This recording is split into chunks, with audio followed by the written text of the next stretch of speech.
At 17, I sat in the living room. I was feeling so disappointed.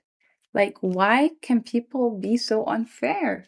Why are my emotions and feelings not valuable enough as an older man? And I think a lot of women from the diaspora, especially Arabs, have realized how powerful a man is, how much status a man has in society. And I know it's the same case in the entire world, but when I think about it, like, we give more value to a man's voice than a woman's. And the result is we have a lot of women that define themselves through a man's voice.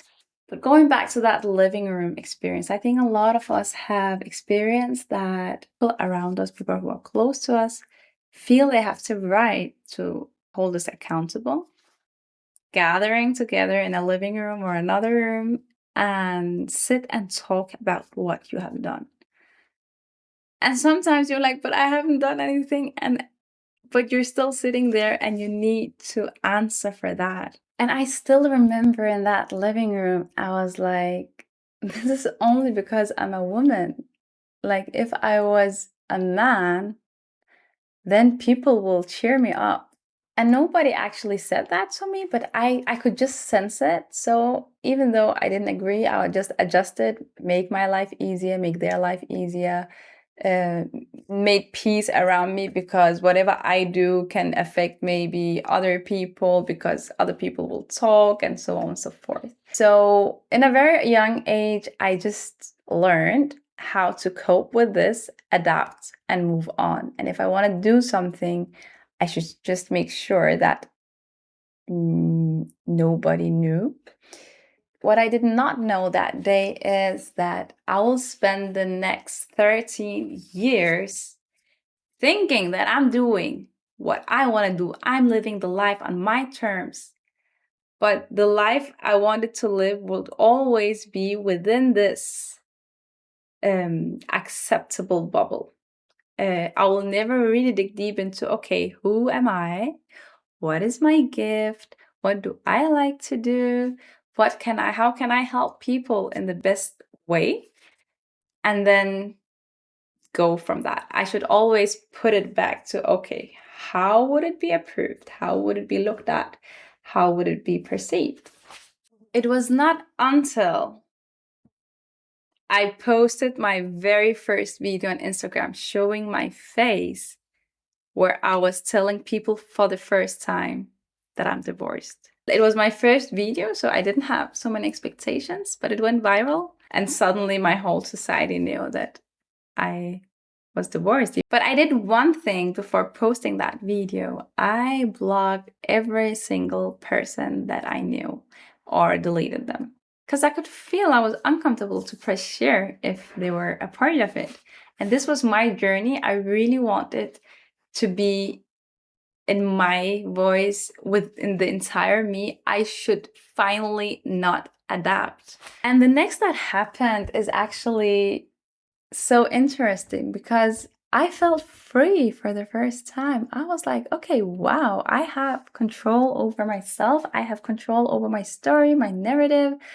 I can do what I feel is right. I should not keep adapting, make people comfortable. I was even told that you should have waited to like share your private story, or you should have waited on changing your life because people think you're doing it because of your ex-man or because you got a divorce. And I was like, can't you see this? Can't you see that that's the whole glory, that's the whole strength in all of this?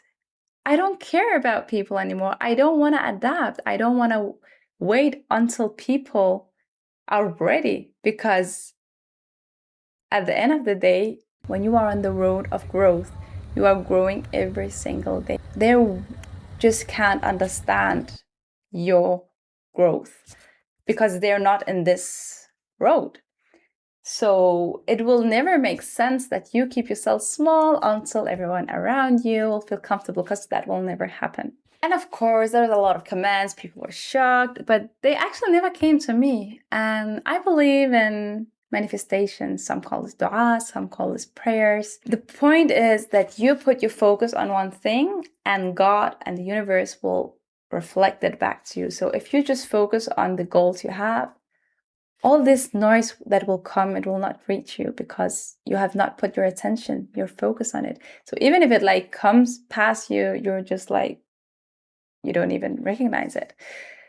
So all the commands will come to my friends, come to my family. And of course, that is not easy for people, but they know you and they know your values and they love you, of course. So at the end of the day, like, everybody needs to just accept the new reality. And of course, some of the people will expect you to stop, to hide yourselves, to be that. We go back to the men-woman complex, to be that quiet woman who shrinks herself, who keeps herself away from attention. And that was just not me any longer. But not only that, some people will go to an extent to make you feel so miserable, make you feel so bad. They just want you to be in that bad, negative energy for you to stop what you're doing immediately. And that was what hurt. What was hurting is when you tell someone, I couldn't be more happy, and people make you feel that you don't deserve that. They needed me to lose. It would be much easier if I was this miserable, sad, divorced woman who just wants to find her a husband and move on in her life. That will be the success, or that will be what people will expect, and that's why people will approve that. So me being like, I'm enough in me. I have my goals, I have my visions, I am building. That was not approved, because that's not how a woman is supposed to be. And then going back to that living room. So people will try to drag you back to the living room where you should be questioned, where you should explain yourself. And I was just like, gosh, I'm not 17. Where are you dragging me back to? That's not my reality. Like, I would never accept that for my own daughter. Should I accept it for myself? And that's when everything changed. I realized for the first time, I am the one who has power over my own life. I'm not mad at my 17-year-old me. She has been the mirror through the entire life. She taught me that, you know what? How much you will ever adapt, it will not be enough, because everyone has their own opinion and nobody knows what's inside you. This fire that's inside you, nobody will make sure how to activate it so you can create the best life of yours. And that's the biggest win, because I have children now. If they watch their mom adapting to every single person in her life, or just adapting to others, they will grow up thinking that's how you keep a peaceful life. I show them you can have that peaceful life by being you, by being happy, and by doing things on your own terms. They should never shrink for other people's approval, not even mine. At the age of 30, I realized that it's okay to live a life, try things out. Maybe they work for you, maybe they don't. Nothing of it is a failure. You are growing every single time you try something. If you keep doing it, you are growing in that direction. If you do something else, you still have this knowledge, this experience that you can take with you, and you grow your knowledge on the other things. So this is for my sisters and girlies who are multi-passionated. It's amazing. It's really amazing if you know how to manage it. Because, and like when I say how to manage it, is actually to shut down the external noises and just let yourself experience them, live in them. Because come on, why do we have all these experiences and feelings and different colors in the world if we can't let ourselves try? It's like when we're children, we will try everything. That's why we're always happy, almost. But the more we settle for the norms, we settle for how people will treat us, the more we shut down these expressive feelings.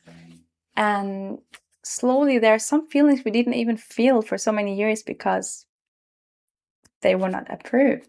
And there's a reason why we have these feelings. Nobody can make me feel wrong about having my worldview, because I'm going to answer and be held accountable for my own worldview. So I can't follow another person's worldview, because then where am I? Where is my own experiences, my own analysis, my own subjective way of seeing it?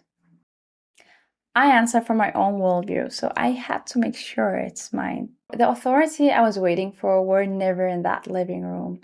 Actually, were never in any room with discomfort, because the authority is, of course, God. And when you really realize that, okay, people are always subjective beings, they will always put upon you their own insecurities, their own narrowed worldview, based on their own narrowed experiences.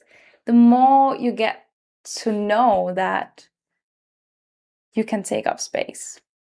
Whenever someone don't want you to take up space, that has something to do with them. They have to deal with their inner issues, not you. So I just want to make sure that you feel good about yourself, that you try to embrace who you really are.